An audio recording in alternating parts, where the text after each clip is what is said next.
السلام علیکم ورحمۃ اللہ وبرکاتہ۔ مسجد نبوی مسلمانوں کے لیے بہت ہی مقدس جگہ ہے جسے ہمارے نبی حضرت محمد صلی اللہ علیہ وآلہ وسلم نے خود تعمیر کی ہے۔ آج ہم جانیں گے مسجد نبوی کے بارے میں۔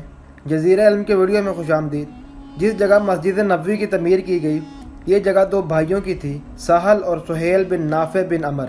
اس وقت سب صحابہ نے مل کر یہ جگہ 10 درہم میں خریدی۔ پہلی دفعہ مسجد کی بنیاد 4.5 فٹ گہری، 30 گز چوڑی اور 35 گز لمبی رکھی گئی اور اس کی چھت کی لمبائی 7.5 فٹ اونچی رکھی گئی۔ اس وقت مسجد میں 3 صفیں اور 18 ستون تھے۔ مسجد کی چھت کھجور کی شاخوں سے بنائی گئی۔ غزوہ خیبر کے بعد جب رسول اللہ صلی اللہ علیہ وآلہ وسلم واپس آئے تو مسلمانوں کی تعداد زیادہ ہو گئی تو مسجد کی تعمیر دوبارہ کی گئی۔ اس دفعہ مسجد کو 50 گز لمبا اور 50 گز چوڑا کیا گیا اور چھت کی اونچائی 10.5 فٹ کی گئی۔ پھر نبی پاک صلی اللہ علیہ وآلہ وسلم کی وفات کے بعد حضرت ابوبکر صدیق رضی اللہ تعالی عنہ نے مسجد کے ستون تبدیل کروائے۔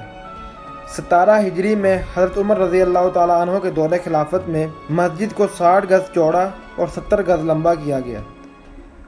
29 ہجری میں حضرت عثمان رضی اللہ تعالیٰ عنہ کے دور میں مسجد کو اور وسیع کیا گیا۔ اس دفعہ مسجد کو 70 گز چوڑا اور 80 گز لمبا کیا گیا اور مسجد کے ستون کو پتھروں سے بنایا گیا اور چھت ساگوان کی لکڑی سے بنائی گئی۔ 88 ہجری میں ولید بن عبد الملک نے مکہ اور مدینہ کے گورنر عمر بن عبدالعزیز کو مسجد وسیع کرنے کا حکم دیا۔ اب کی بار جو ام المؤمنین کے 9 حجرات تھے ان کو بھی مسجد کے اندر لے لیا گیا۔ اس دفعہ مسجد میں محراب بھی بنایا گیا اور مسجد میں 4 مینار بھی تعمیر کیے گئے جن کی اونچائی 90 فٹ تھی۔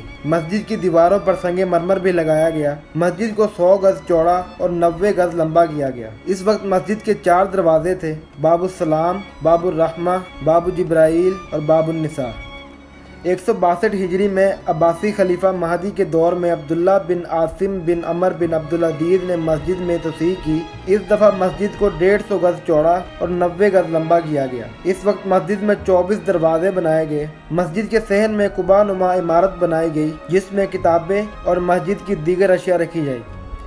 654 ہجری میں مسجد میں آگ لگ گئی اور مسجد جل گئی۔ مستعصم باللہ کے دور میں پھر مختلف بادشاہوں نے مل کر مسجد تعمیر کی۔